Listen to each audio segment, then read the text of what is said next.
This is my live audience members. This is my informer outline and verbal citations. Hello, my name is Gasper Mendiola.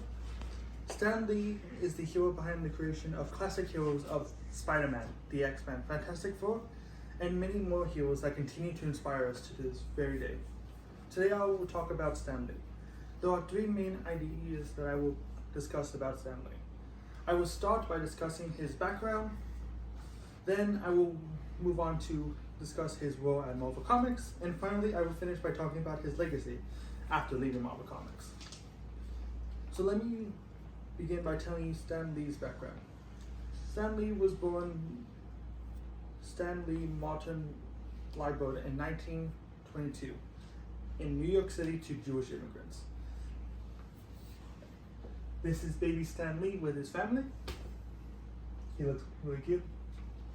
He grew up during the Great Depression and had many jobs to help out his family. Stan Lee changed his name in 1941 to avoid having his real name associated with his comic book work, so he could write a real book in the future. As written by Alina Doctorman from Time magazine, Lee, who was born Stanley Martin Liebert in New York City to Romanian Jewish immigrants, once said that he took up a pen name not over worries about anti-Semitism, but so he could write a real book under his birth name. He wouldn't need to. Instead, he established comic books as a legitimate art form. Now let's move on and discuss his role at Marvel Comics.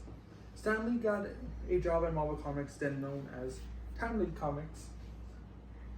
Logo here. This was the first thing Stan Lee saw on his application to the job. As a go-getter who does miscellaneous tasks around the department like getting lunch and proofreading the comics. Stan Lee would become the editor of the whole department due to the firings of Joe Simon and Jack Kirby. As the editor of Marvel Comics, Stan Lee would create iconic heroes like Spider-Man, the Fantastic Four, the X-Men, and many more. As stated in Stan Lee's Marvel Comics by Mark Blackert, I tried to make the characters different in the sense that they had real emotion and problems, and it caught on.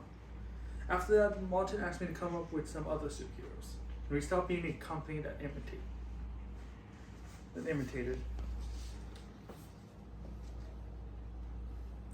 As the editor of Marvel Comics, Stan Lee would create iconic heroes like Spider-Man, the Fantastic Four, the X-Men, and many more. This is the picture of Spider-Man, the first issue. This is the first issue of the X-Men, and the first issue of the Fantastic Four, all created by Stan Lee. And finally, I will finish by talking about his legacy after leaving Marvel Comics.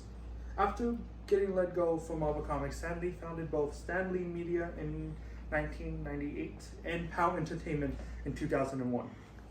Stan Lee was given the honorary position of Marvel's chairman emeritus after the Disney Marvel acquisition.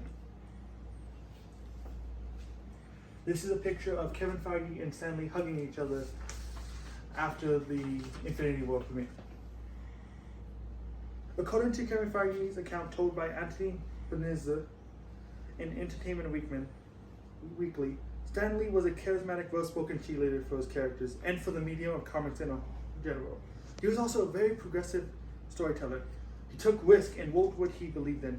You can see that quote going around from one of his old Stan Soapboxes columns about how a story without a message is like a man without a soul. Wow! Isn't that true? And wow, isn't that apparent in all the stories he told? Stan Lee was featured in cameo roles in both Marvel comic properties and other company productions until his death on November 12, 2018. This was his last cameo role featured in Avengers Endgame. I just told you aspects of Stan Lee's life.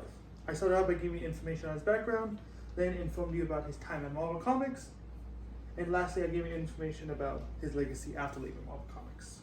Stan Lee has made such an important impact on people, as people are still inspired by the heroes of Spider-Man and Fantastic Four to help others And that is all because of the man behind the creation. That's all because of Stan Lee.